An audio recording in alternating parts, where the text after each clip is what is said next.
Alex Mears, thank you for joining me today on Acquiring Minds. Thanks so much, Will. Glad to be here. Alex, you've recently left your position at Carlyle to launch, along with your two partners, a search accelerator. Earlier in your career, you were at Blackstone. So here you are with years of experience at a couple of the world's most illustrious PE firms and largest PE firms. And you've chosen to pivot your career path into search.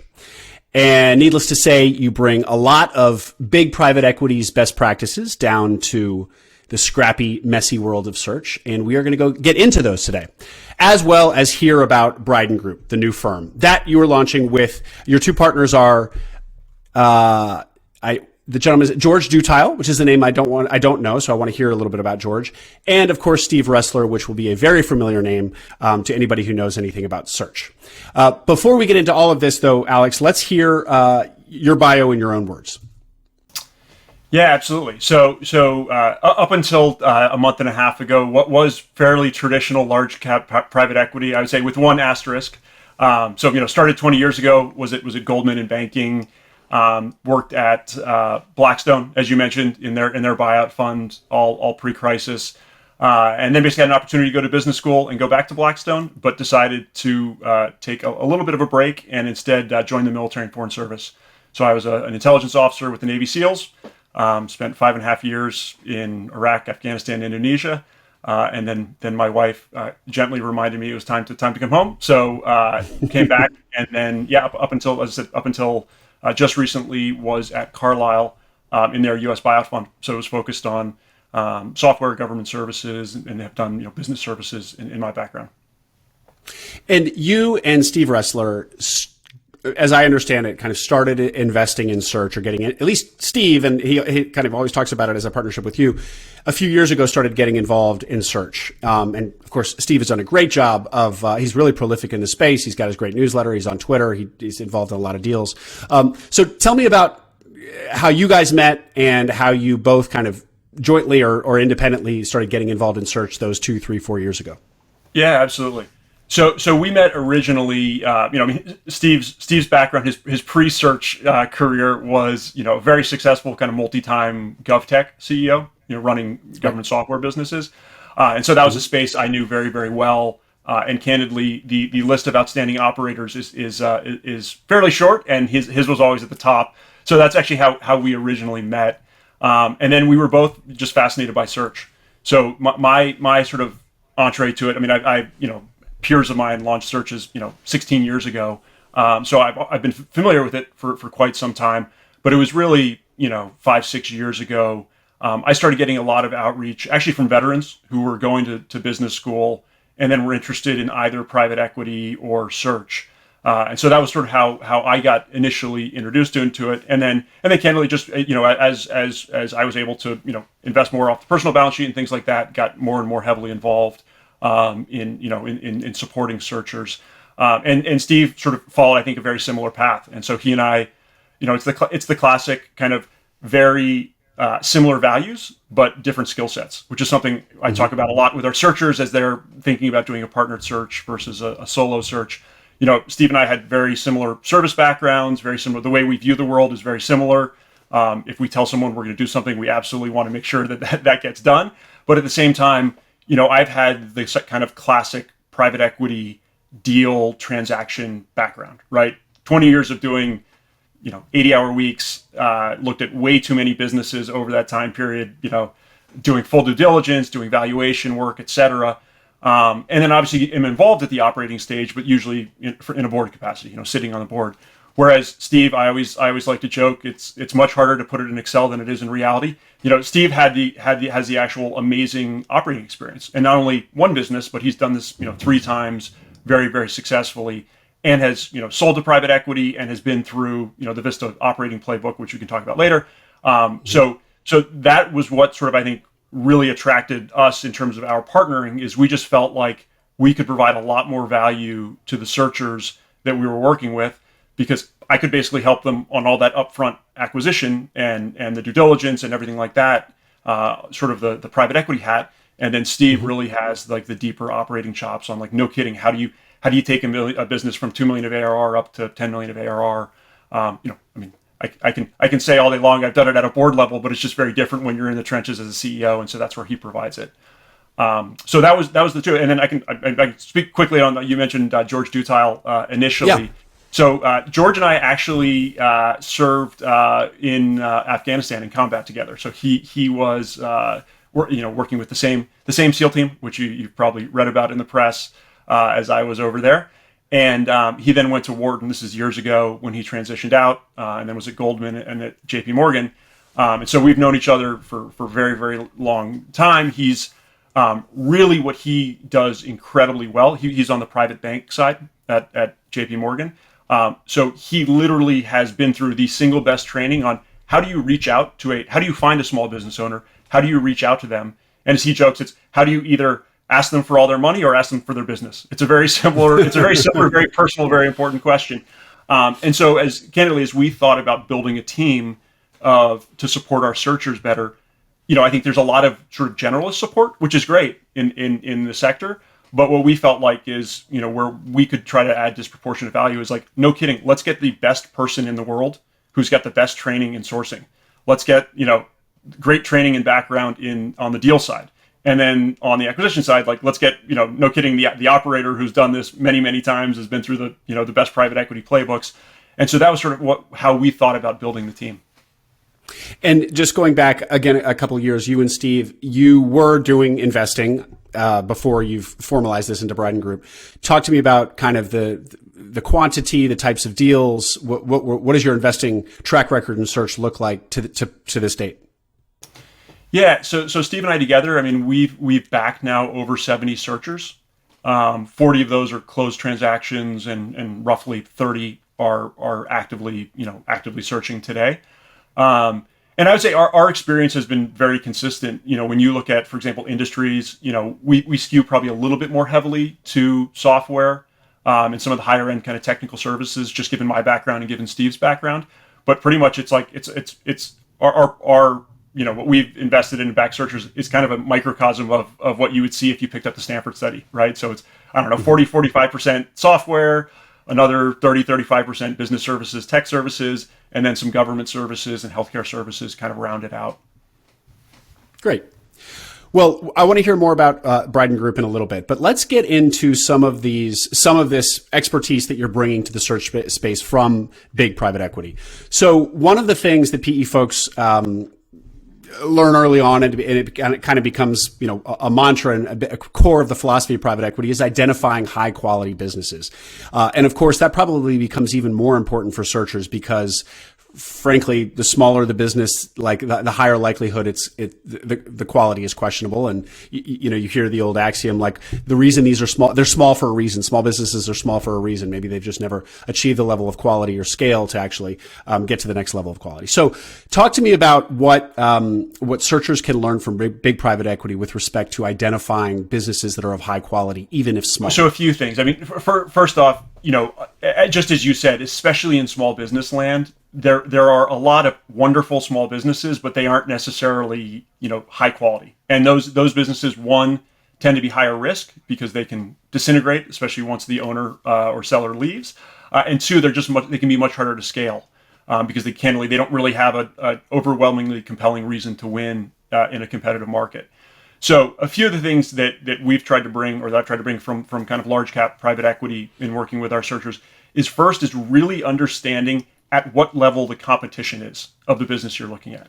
And if you think about it, there are a lot of businesses that effectively compete at the local level. So think your classic like home services businesses, janitorial services, HVAC.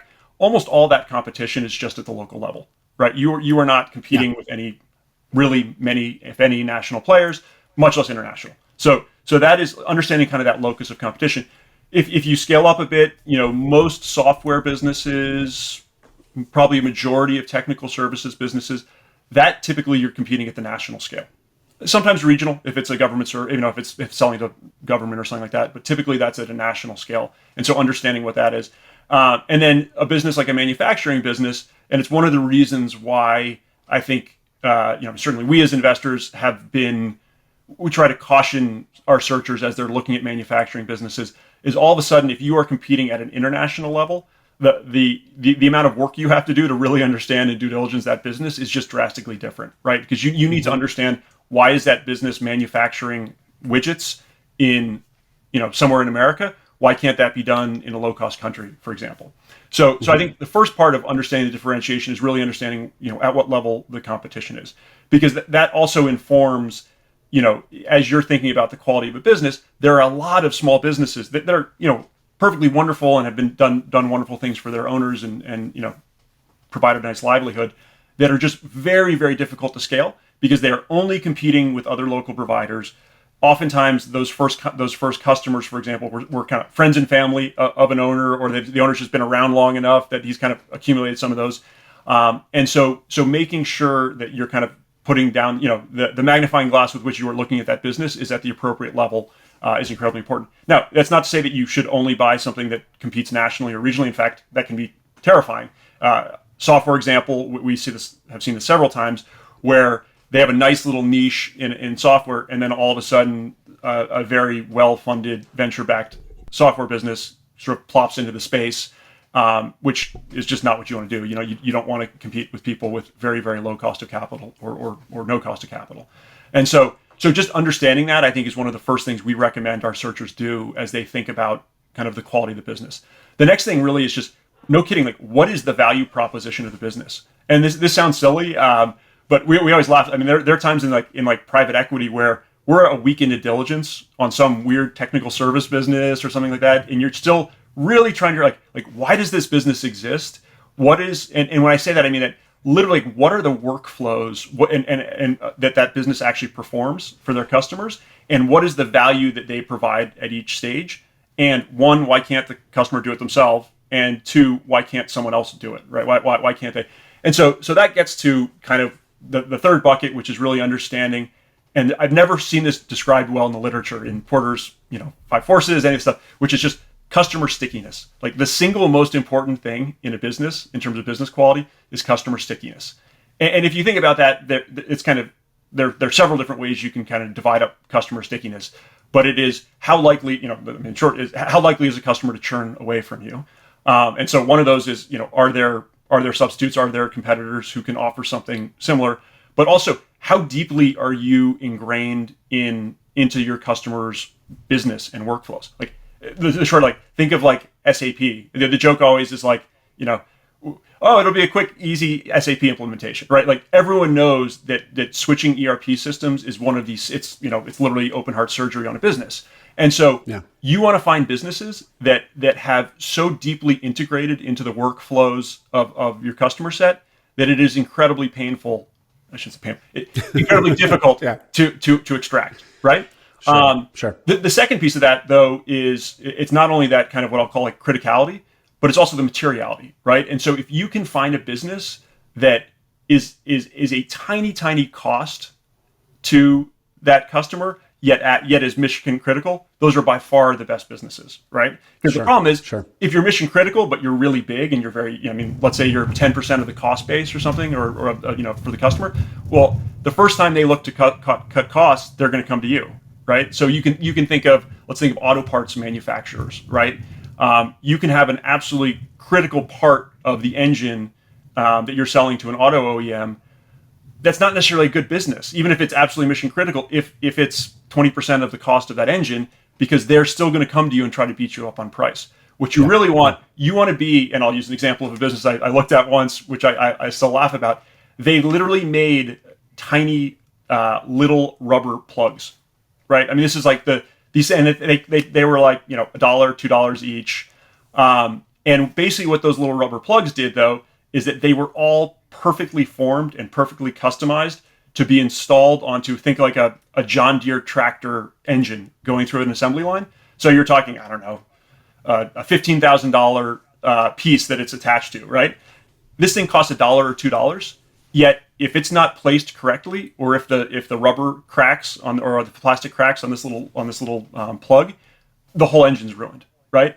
Mm-hmm. That is what you want to buy. You want to buy that little plug, right? That is absolutely mission critical, but your customer could look for cost cutting for every day for 10 years, and they are never going to get down to the line item of arguing over whether your dollar plug should cost $1 or $2, right? Yeah. And so if you think about it kind of on that matrix, right, like kind of the mission criticality to your customer, but then also the you know, what they're going to call it cost materiality, right? How significant is the cost to the customer?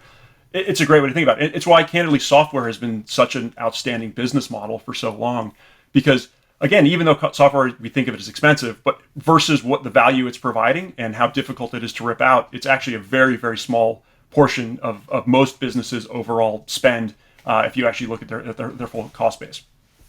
Yeah. You know, Alex, as I hear these stories or these examples, you know, I'm nodding along like that. Yeah, that sounds like an amazing business. But most of the folks probably listening to this podcast are not going to have access to those deals, just for a variety of reasons. So let's step it back up to like a home services business. And I actually have heard the language that you used from other private equity before. Like, why do these businesses have a right to exist? You know, it sounds a little coarser than you mean it, but it's kind of like, what if this business went away tomorrow, you know, kind of would it be missed sort of thing. And, you know, probably no home service business checks that box. And yet tons and tons of search. In fact, home services in particular is very hot right now. So square that circle for me. So why, you know, that plumbing company or that tree services business, these are not businesses that have any of that any of those moats that you're talking about. And yet searchers are successfully going out there and acquiring them all day long. Yeah. Talk me through that. Yeah, absolutely. And again, when we're talking about business quality, it's not to say that you can't make money with a lot of these other businesses. It's more if you are trying to buy one business that minimizes your downside and has a lot of growth opportunity, just keep these in mind as you're thinking, because I think it even does apply at a local level. So I mean, we can take something as simple as like cleaning services, right? I mean, there are candidly, you actually don't see a ton purchased in search. I mean, you occasionally do, and the reason is the barriers to entry for cleaning services are just exceptionally low, right? And so if you think about it, even if you have long-term contracts, even if it's not residential, but think like commercial cleaning where you're going in and cleaning an office or something like that, and you have an annual contract and things like that, the challenge even on a business like that is that, and again, you can make money on it, but it's really hard to scale, and two, there's always going to be kind of a margin cap on you, because it's always easy for someone else to come in and offer that exact same service. And guess what? All they're going to do, let's say if you're basically charging your labor plus, I'm making it up, 40%, they'll just come in and charge their labor plus 30%. And so that always puts pressure on your ability to price, and it also puts pressure on, you know, churn and some of those other things. Now, take a more specialized cleaning service though, right? I mean, I'll use an extreme example. These are businesses that exist out there. There are cleaning services for like industrial meat packing plants, right? So I don't know if you know this, but like basically when the pigs or the cows go through essentially the slaughterhouse, they basically get shut down at night, and outside third-party cleaners come in and have to clean everything. So in that case, I mean, it's a cleaning business, but there are huge kind of regulatory concerns, right? So you have to be fully approved, and it's incredibly important. And then back to our sort of discussion on the like criticality and materiality. Like if that cleaning company messes up cleaning up that equipment, then that whole production line could be shut for a day, which is just, you know, tens of thousands, if not hundreds of thousands of dollars. So it's incredibly important. But honestly, even the cleaning itself is not that expensive. It's not, you know, by the time you look at what it costs to process a cow or a, you know, cattle or a pig. And so that would be an example of, if you can buy a cleaning services business that has more of that flavor, right? There's something from a regulatory perspective that makes it special, or that has that kind of, they are a little bit more value add in terms of like what the value prop to the customer and critical. That's just what I would say, right? It's not to say like never buy a cleaning service. I'm not saying that, but if you can find along that spectrum, if you can find those businesses that have a little bit more of something special like that, I think you're just going to end up in a much better place. Yeah, more defensible, and also you're typically charging a premium for that as well. So it's kind of it's stronger on two fronts. It's a stronger moat because it's not as commoditized a service, and your margins are higher and your revenue per employee is higher. Absolutely. Fair? Yep.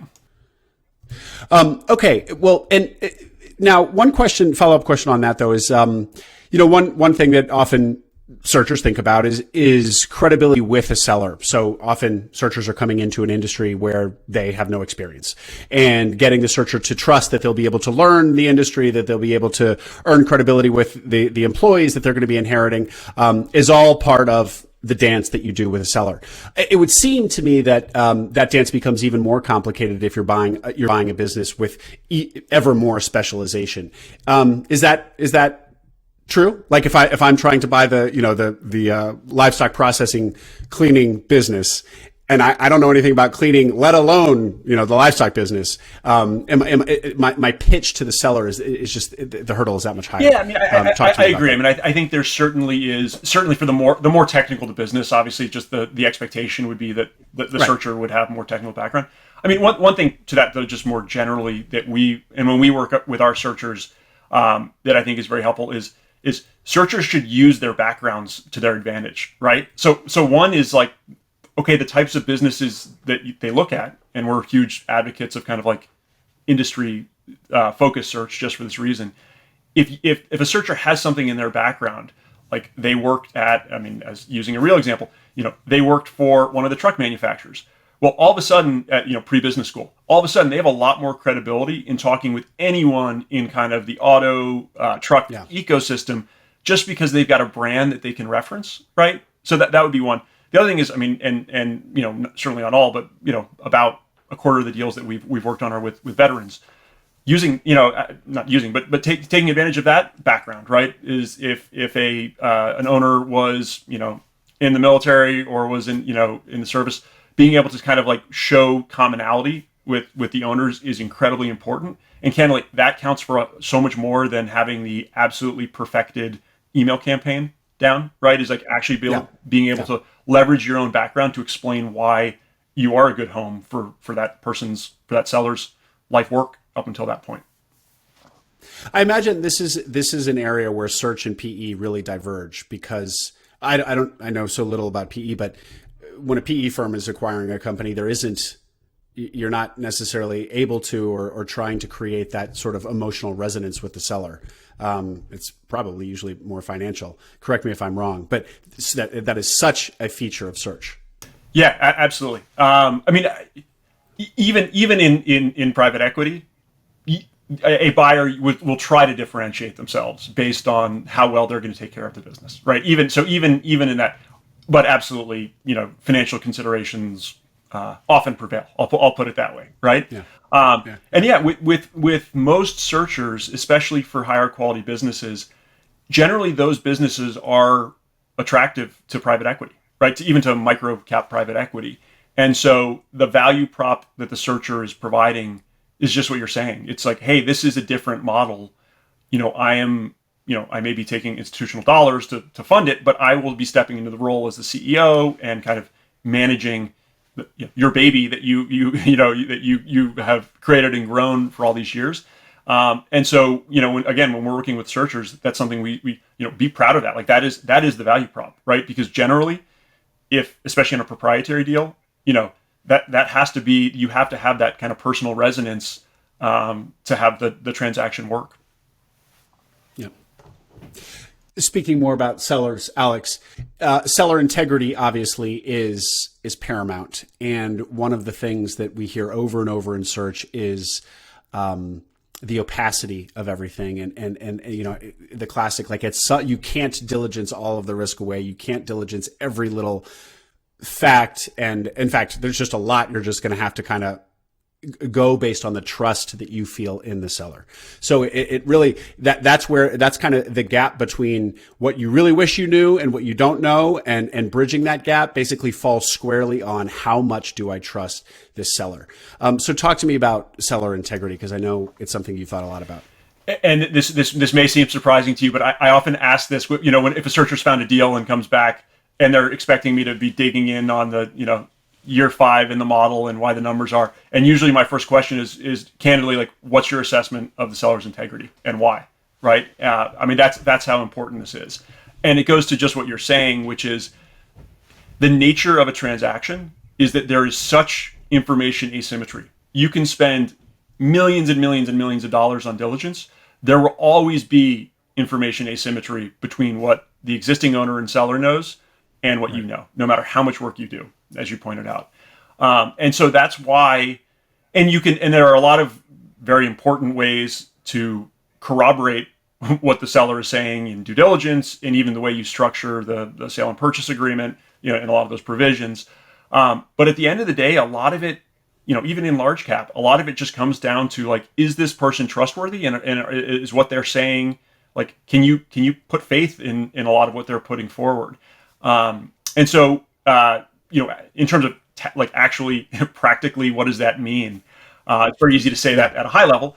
So one of the things that we always do, and we recommend our searchers do, and we certainly do in deals that we're backing, is go do a cheap background check quickly to make sure, hey, are there lawsuits? Is there a, I always laugh that a business seller, if you can understand how they've treated customers, how they've treated employees or former employees, how they've treated former business partners or equity investors, that's incredibly important, because if they have not treated those people ethically, I can promise you, when they are selling a business, you are in for trouble, right? Like, it's just full stop. And I've seen this over and over and over again, and that is worth turns of EBITDA, right? I mean, it is so massively impactful in terms of the outcome, and candidly in terms of minimizing your downside, right? Because that's really a lot of what this is too, is make sure you're not buying a lemon, right? And you're not stepping into something where in 2 years, you have to give the business back to the debt holders.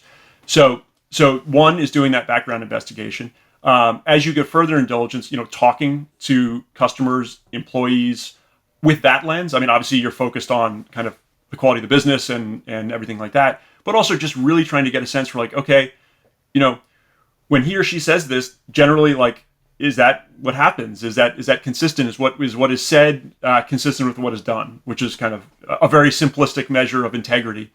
I think the next thing, and this is always tricky in a sale process, is what is told to you up front. How much of that kind of falls apart in diligence, and how much is confirmed? And this is always tricky, and especially if there's an intermediary, right? Because the business is for sale. And so, I've never in 20 years in private equity looked at a sim where, revenue was not up and to the right, the hockey stick, right? Right. So you have to take that into account. Of course, I'm not saying, we'll call it mild seller exuberance in terms of the projections, but on kind of core features of the business, is what was described, is that what you actually find in the numbers, in the conversations with customers? And if there's a significant discrepancy, that should be a red flag. That's not a yellow flag. That's not let's readjust. Like, that to me is a red flag, right? Because especially with these small businesses that are so owner driven, if you're, let's say there are 100 rocks and you're able to look under 3 of them, and there's like really ugly things under each of those 3 rocks. Well, guess what? All those other rocks that you weren't able to look under until you own the business, like, there's probably ugly stuff under those as well. And so I always say like put disproportionate importance on things like that in diligence, like even discrepancies, and again, not to say, of course, like, I've never done diligence on a business where it turned out exactly what was described in the materials, sure. But on important issues, really focus on that. And I know I'm not asking for a quantification, but just in your experience of 20 years in private equity, to what extent is seller integrity seen? Or I should say a lack of seller integrity. I mean, how common is this problem that that a seller doesn't meet the threshold of honesty that we need? Not a majority of the time, but candidly, like, you will often know if this is someone of high integrity, and then it just impacts even like how I build a model, or how I support a searcher building a model, right? Is if you really have absolute high confidence in someone's, like, hey, this literally what he or she says is real and is true, I'm willing to pay more for that business, full stop, right? So it's hard to put a number on it, but there's a, I mean, I am a huge advocate of search. I absolutely love it. I think one of the things as search has exploded is that sometimes there can be, sometimes a lack of focus on like the downside, right? And it happens a lot. I mean, we've seen examples of like, just blatant like regulatory violations that effectively threaten the entire business going forward. And guess what? In those cases, the searcher was kind of like, yeah, this guy's kind of not on the up and up, but I'm getting it for super cheap, and this is what I'm doing. And as it turns out, like in those situations, like life's too short. Generally, the searcher's only doing one deal. Like you only have to buy one business, right? And as far as like, there are millions of small businesses in this country. There are only thousands of great ones. Like just go find a great one, right? It's not, and when part of being great is having a seller who you can trust in terms of what they say when they sell the business. Interesting that it feels like finding a business with really high integrity and high quality is worth an extra turn, whereas buying a business at a discount for like a less of a turn on revenue, where there might be some questions around seller integrity is actually not worth it. So you can't. You're saying don't, even if you can get it at a discount. So like there's no number that compensates for lack of integrity. It's just it's walk binary away. As far as I'm concerned. It's a little why like I always sometimes people are like, oh, I want to do like a distressed deal and I can buy it for 2.5 times EBITDA. Like the math is such in search where you're paying anywhere from 4 to 8 times EBITDA. The math is such that as long as you buy a good business and are able to do well, like it will handle it. Like that is a great outcome, right? There's no reason to take on the massive upside risk of a seller who is clearly not a good person, and there's probably a lot of issues there at the business, just for the sake of a turn or two of EBITDA, right? It just doesn't make sense. And again, I mean, I think that's true in private equity. It's even more true in these businesses because one of the fundamental flaws in these businesses is that they are so owner driven, right? I mean, I would argue a majority of small businesses in America can't or shouldn't be sold because they're effectively just they're effectively jobs of the owner, right? And those personal relationships and everything else don't transfer.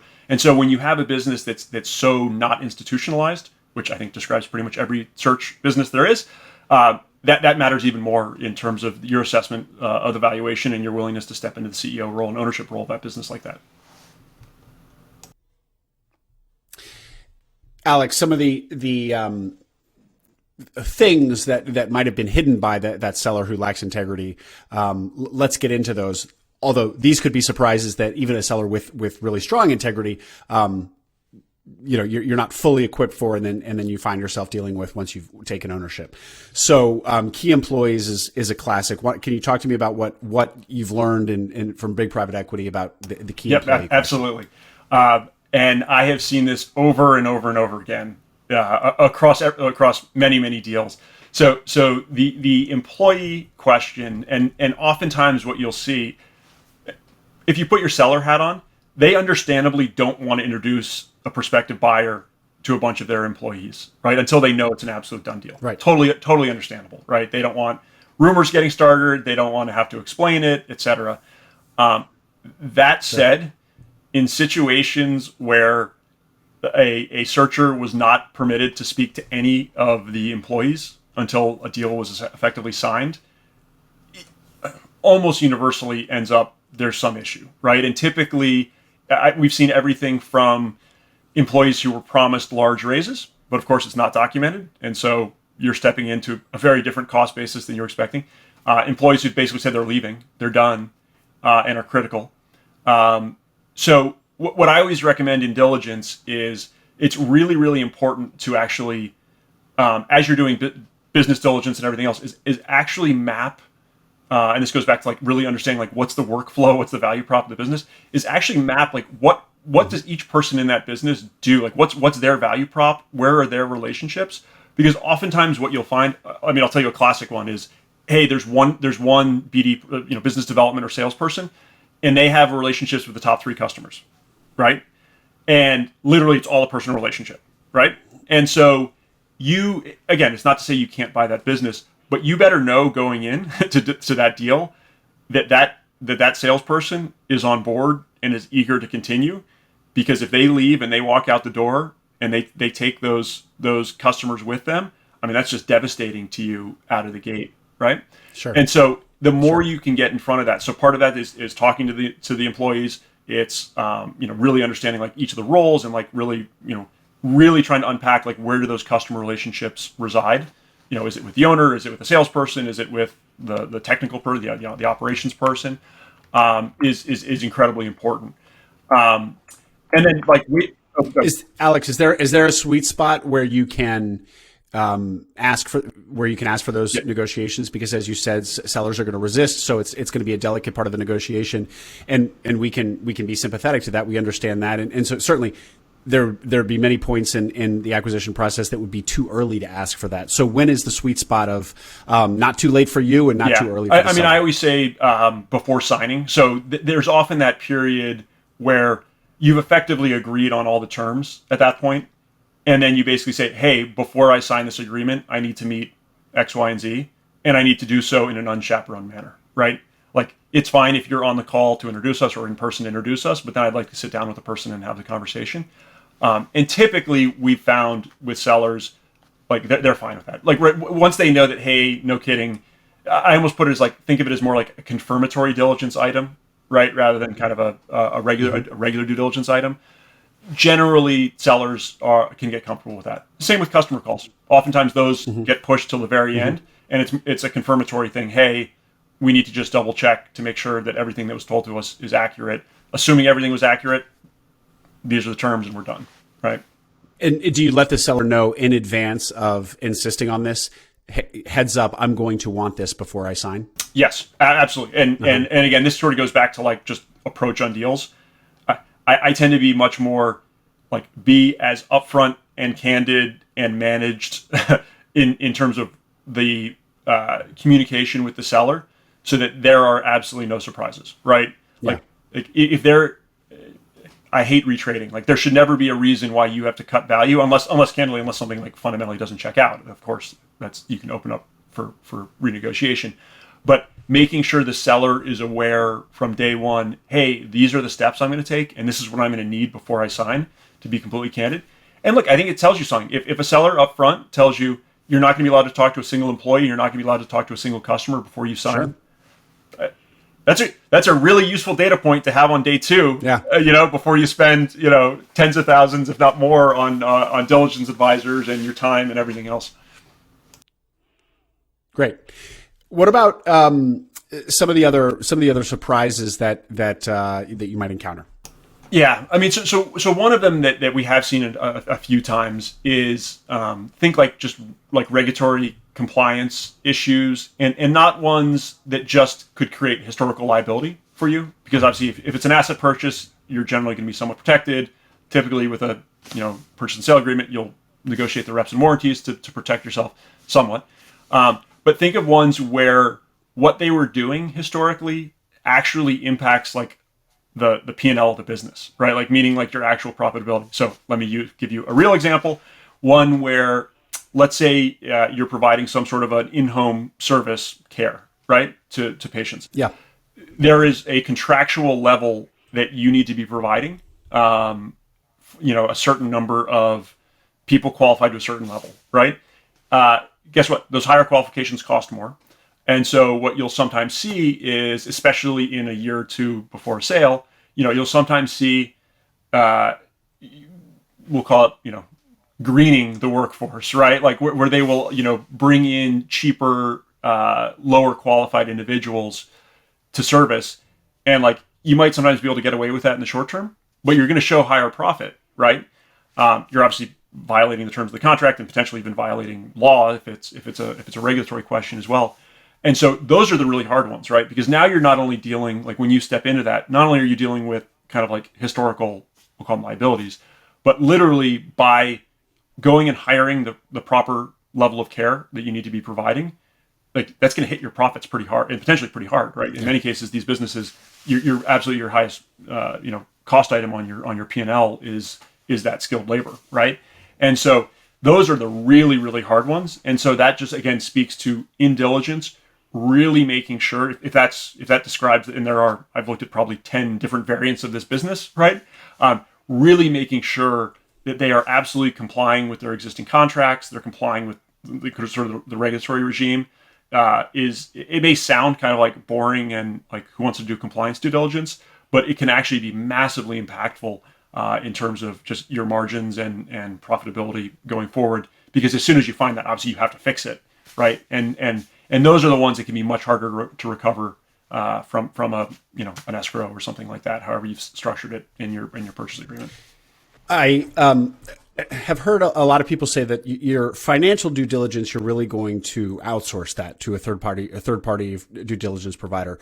And if you disagree with that, please speak. But on the compliance due diligence stuff, is that something that, how does a searcher handle that if they don't know, if they simply don't know what all the regulations are in the industry they're acquiring into? It's just what you said. It is outsource it. Right. And so we have, there are specialist consultants, and it's one of those, it's kind of the classic searcher dilemma, because it looks like a reasonable amount of money in diligence. And you're like, it's compliance. Is that really that important? It depends on the business model, but in many cases it is. And so we just have, there are vendors we know, and they are 100% locked onto, okay, we've seen every variant of, I'll put it nicely, not abuse, but misuse of in this sector, and so they're able to very quickly hone in and say, hey, just so you know, like they're effectively like overbilling or underbilling or whatever the issue is. It's really hard for a searcher if they don't have a background in that space to know what those are, and so that is one area that we strongly recommend bringing in an outside party to assist with. And again, they're used to it. So really, this question is actually doesn't need to be. This issue doesn't need to be overcomplicated. It's simply the decision of spending the money on the due diligence, which you're going to outsource, so you don't need to really educate yourself too deeply on the regulations of the industry during the acquisition process. Exactly, and understanding candidly, like how material is this to the business, right? Because I've seen it where people thought it was not a material issue, and then it actually became very, very big. And so it's having, I would say, the searcher having the judgment to say, hey, actually, I think this is pretty important for the business, and basically raising their hand and say, hey, I need outside help, right? And there's, not only nothing wrong with that, that's the right answer. It's just having that judgment to do that, though. Let's pivot into Bryden a little bit. We've already talked about your two business partners somewhat, but talk to me about the evolution of you and Steve doing, I guess, kind of one-off investments and helping searchers for the last few years. You've worked with 70, you've gotten 40 across the finish line. So what took you from doing it the way you'd been doing it, kind of on a one-off basis, to formalizing this into Bryden? And actually, why don't you first tell us what Bryden is and then answer my question? All right, great. So the Bryden Group, we do invest. We will take minority stakes in traditional searchers in a small number, especially if they are we feel like we can be particularly valuable in their search. So if they're searching in software or government services or something where we think we can add disproportionate value. But what we also wanted to do was create what we're calling an entrepreneur in residence program. And basically with that program, we will fund 90% of our entrepreneur in residence's search, both at the search phase and then at the deal phase. And basically just provide a lot more support to those. So we'll pick 5 a year. They come through as an entrepreneur in residence or EIR cohort. They go through training. And the reason for that is, as we sort of stepping back, as we thought about, hey, is this something that we want to do? Is this something beyond just personal investing and kind of it's a passion project? Is there something that we really want to build here? And I think our view was that yes, but it absolutely, like, the offering had to be much better for searchers, right? Like, we didn't want to just go be another kind of like moderately value add person who takes 10 to 20% stakes in traditional searches, just personally, that was not kind of what compelled us. So that was what the first thing was, like, it had to just be a better offer for searchers or a better, deal for searchers. And then the second thing from our perspective is, like, we really wanted to be much more value add for our searchers. And when we sat down and looked at what that meant, it just meant, like, it's just really hard. I mean, and people do it, but, like, going and writing small checks into 40 searchers. And it's just like our view is like, we would much rather like put all our eggs in one basket, right? And then watch the basket and like help the basket. It's just kind of where we personally came down, right? And there's no right or wrong on this at all. But as we thought about like, what do we want to actually do? If we are going to do this full time, that was it. It was like, hey, how do we do it? And so like, I mean, a few of the things in terms of that first bucket of trying to make it better. One of the groups that we saw that I had a lot of conversations with were people a few years out of business school. So think like the classic like McKinsey engagement manager. They took a search class in business school, graduated for whatever reason, family reason, whatever reason, decided to take the offer from a McKinsey or a Goldman or something like that, and then 2 or 3 years in realized that there may be more to life, and are then very interested in search. And candidly, the problem, and again, this is not a universal problem, but the problem there is that like it's really hard for those searchers to then step back and do a traditional search, paying themselves $115K a year, right? Like that's just not, it's a pretty significant cut. And so what we want to do, what we try to create is like, okay, here, it's a system where we'll pay between 150 to 200, or we support salaries, as it should say, at the search level between $150,000 and $200,000 a year. And so those are usually, still significant pay cuts, but they help take the edge off, right, for certain people.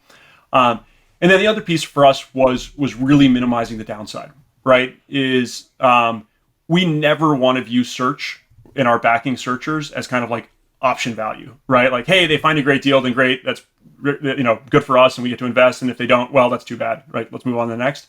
I think we very much want to be like, no, we like have real skin in the game with our searchers and really minimize that downside, right? So we want our searchers we want every one of those 5 entrepreneurs in residence, and obviously the other traditional searchers we're backing, like we all want them to have really nice outcomes, right? And I'll take a really nice outcome for all of them over some massive home run on one if 2 or 3 fail.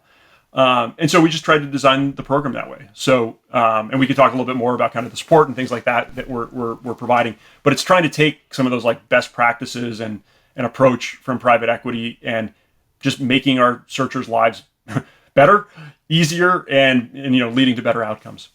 And to be clear with everybody, this is based on the traditional search fund model. So the financial terms and so on are gonna reflect that, gonna look like that.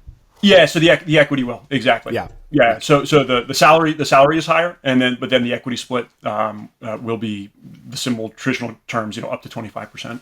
Yeah. And would you call Bryden Group an accelerator? I mean, would you kind of lump it in with this burgeoning category of search accelerators? Yeah, I mean, I think that Sure. that is fair. I mean, I think one of the things that is different is we are trying to like combine. It's more like a hybrid of private equity and search. I would say, which is I think is different. But yeah, I mean, it is it is an accelerator in the sense of the percentage that we're backing and providing a lot more support. Okay. And so this category of accelerators are similarly all based on the traditional search fund model. So these are options. If you are somebody considering a traditional search fund, you would maybe go the traditional route of raising money from kind of the pool of traditional search fund investors, or you would look to a Bryden Group or one of the other small handful of accelerators out there and kind of work exclusively with the accelerator. Are those kind of the options? Do I understand it correctly? Exactly. Yeah. I mean, in our case, we're writing 90% of the equity. So we've intentionally left 10% for the searcher if they want to, if they had a great mentor, a former boss, or if they think there's someone who they think could be disproportionately valuable in their search, or if they can, would want to fill a board seat or something like that, we try to leave that open. But yeah, I mean, obviously the vast majority of the equity is coming from us. Mm-hmm. And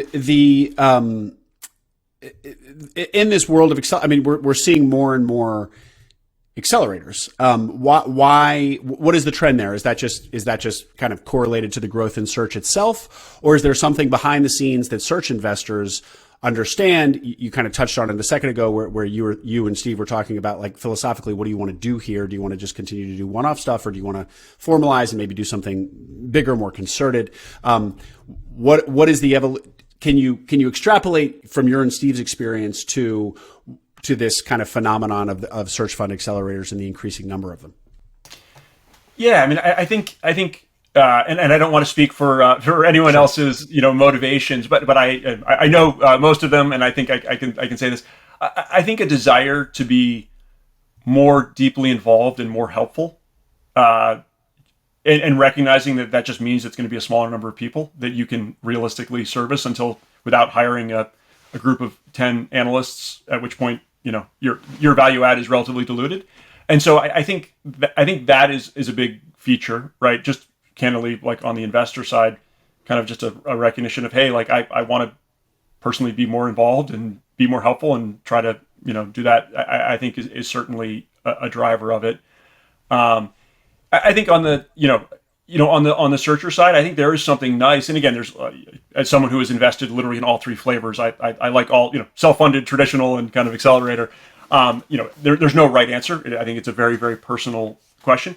But I think there is a lot of we've seen an amazing response from people who have either great operating backgrounds, consulting, banking, something like that, but they just they've never done a full transaction before, and they recognize that like it's hard, and that one decision is going to impact the next 5 years of their life, positively or negatively. And so trying to partner with someone who's going to be providing more support, I think, is attractive. And so I think there's probably the push and the pull on both those sides, which is partially what's driving the growth in accelerators. And let's do a quick comparison. So Pacific Lake is a fund that you often hear about associated with traditional search funds. I just use them as a kind of a stand-in for a traditional big name for a big name that you hear a lot in traditional search funds. Not to pick on them, but compare the experience of a traditional searcher who would kind of go with a Pacific Lake to one of your entrepreneurs in residence. Like, how is it going to feel different? How is it going to be different, that experience?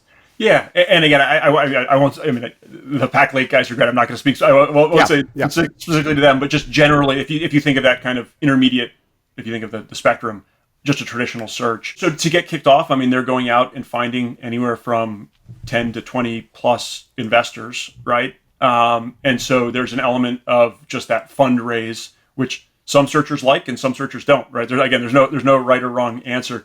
And then from that, they'll build an investor base in that traditional, and then they'll get kind of recommendations or some best practices or typically templates and stuff like that from some of those investors, right? Okay. And then as they're going along, it's a more self-directed. They're building the CRM system from scratch. They're doing all their sourcing from scratch. Et cetera.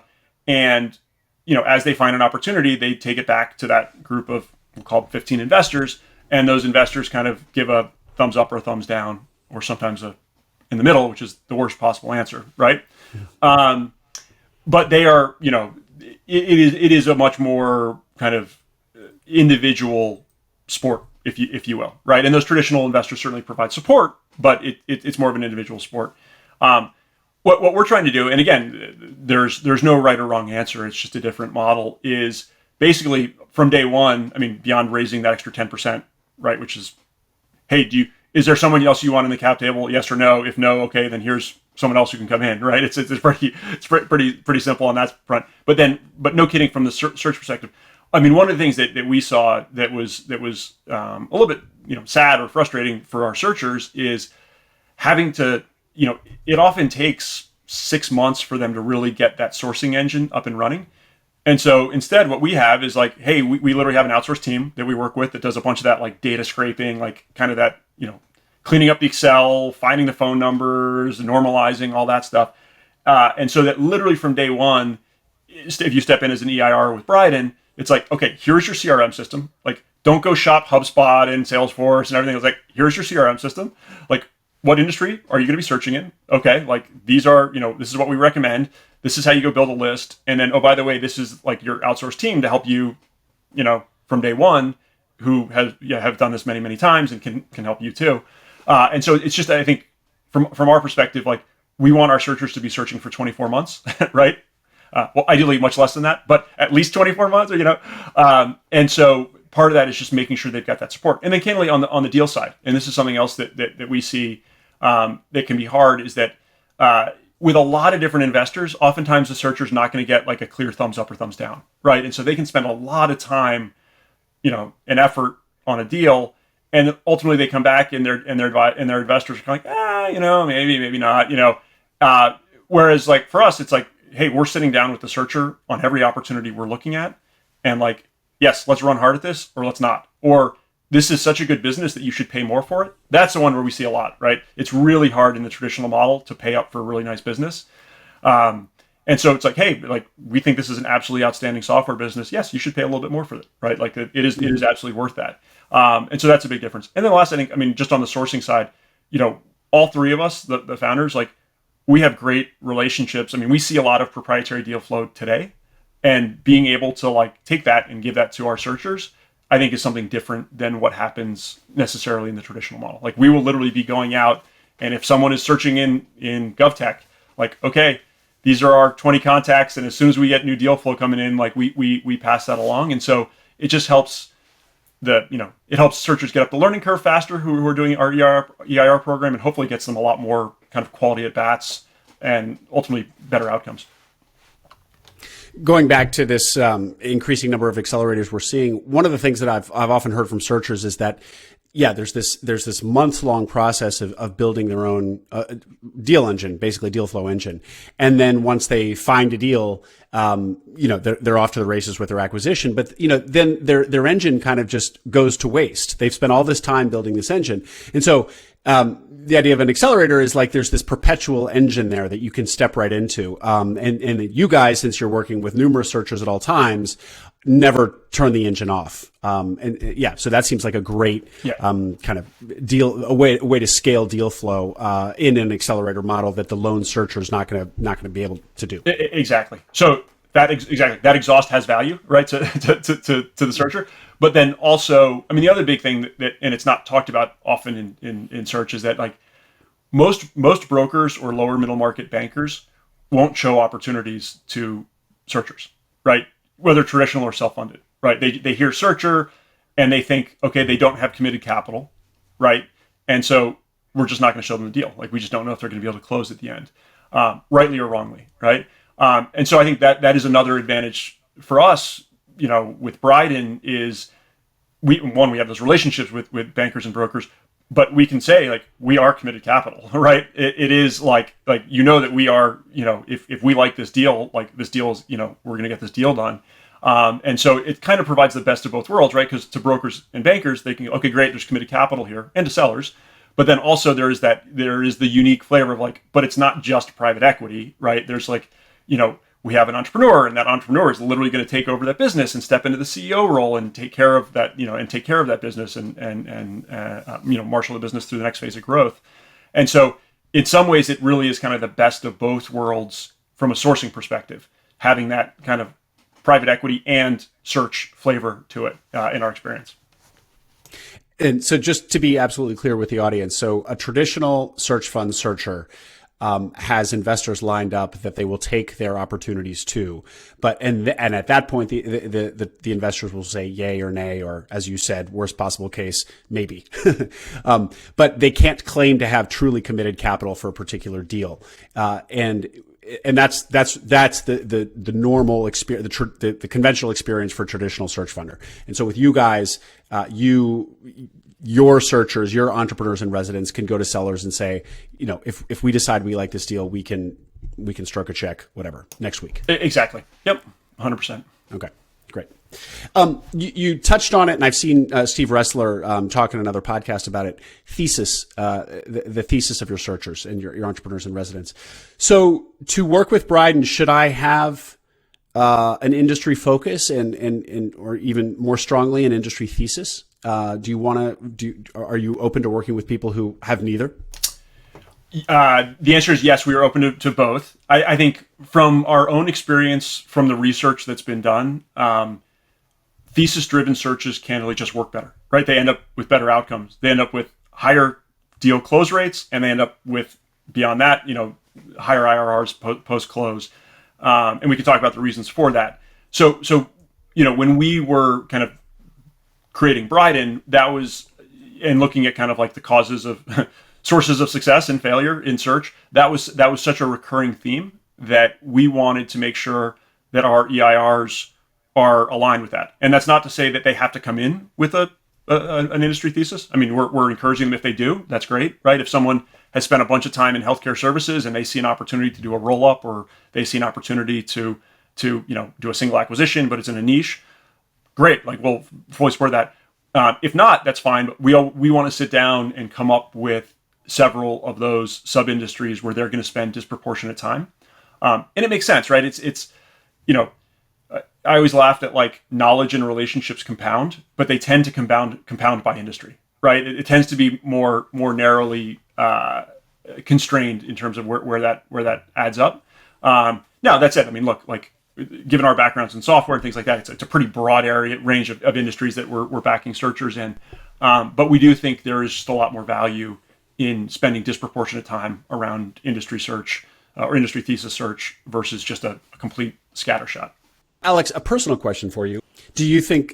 Are you somebody that envisioned himself at some point in his career doing something entrepreneurial, inevitably, or not necessarily? This was opportunistic, that has a negative valence to it. But I just mean, this opportunity came along, and that's what excited you, and that's why you find yourself as an entrepreneur now. I think more the latter, more just like this was such a unique opportunity, and feeling like we could actually go build something really special and valuable for searchers, and obviously valuable beyond that, was incredibly appealing to me. It's not like I wouldn't have left for anything else, right? There was not another thing I was, it wasn't kind of, hey, I want to go be an entrepreneur and do something. It was more like, no, this is just, I think it's a tremendous opportunity, and candidly, like, we've been, it's been wonderful getting to work with the searchers that we've gotten to work with, and other investors and kind of the community. And so getting to do that full time and actually be 100% dedicated to that and supporting it was just something pretty special for us.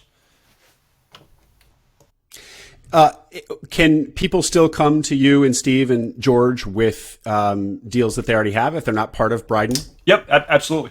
Yeah, so we'll very much. So you'll continue to invest. And candidly, we do a lot of, even if it's not a question of investing, if it's just a question of, like, people being like, hey, I'd love a second set of eyes on this deal. Like, we do that a lot, right? I think candidly, my personal proudest moments were probably sitting down with searchers and being like, this is one where you should probably just move on, and helping people avoid a landmine, a situation where they could have gotten pretty ugly. So always happy. And I think, as you know, I mean, Steve has done a tremendous job, with that in the community, and we still want to, right? Like, whether it's investing or just advice, or if we can be helpful, or introductions to other investors, please do reach out. And even as a self-funded, I could feel free to absolutely. Great. And where can we find, how can we connect with you, Alex, and tell us the socials and URL for Bryden as well? Yeah. So our website, bryden.com, it's BRYDON. And there's a lot more information there on the Entrepreneur in Residence program and the application and everything. And then you can reach out to me. It's alexander.mears, MEARS, @bryden.com. And I'm on Twitter, Levered Knowledge, no E at the end, is my Twitter handle. Please do reach out if you're interested in learning more, or just to connect on search more broadly. And the first cohort, you have 5 slots. How many are full, and when is the deadline to, give us a timeline on that if anybody's interested? Yep. So June 15th is the deadline for the applications, and we've not officially made any offers. We're not planning to until after that June 15th deadline, just to give everyone time to get applications in. And the application is a form on the website, and then receive a call from you, and goes from there, sort of thing? Yep, exactly. Okay. The interview process, and then a few assessment tests. Unfortunately, having gone through selection at that certain Navy SEAL team, we have we're working with the same person who designed that to help on the testing on this one. But it'll be fun, and searchers hoping learn a lot in the process.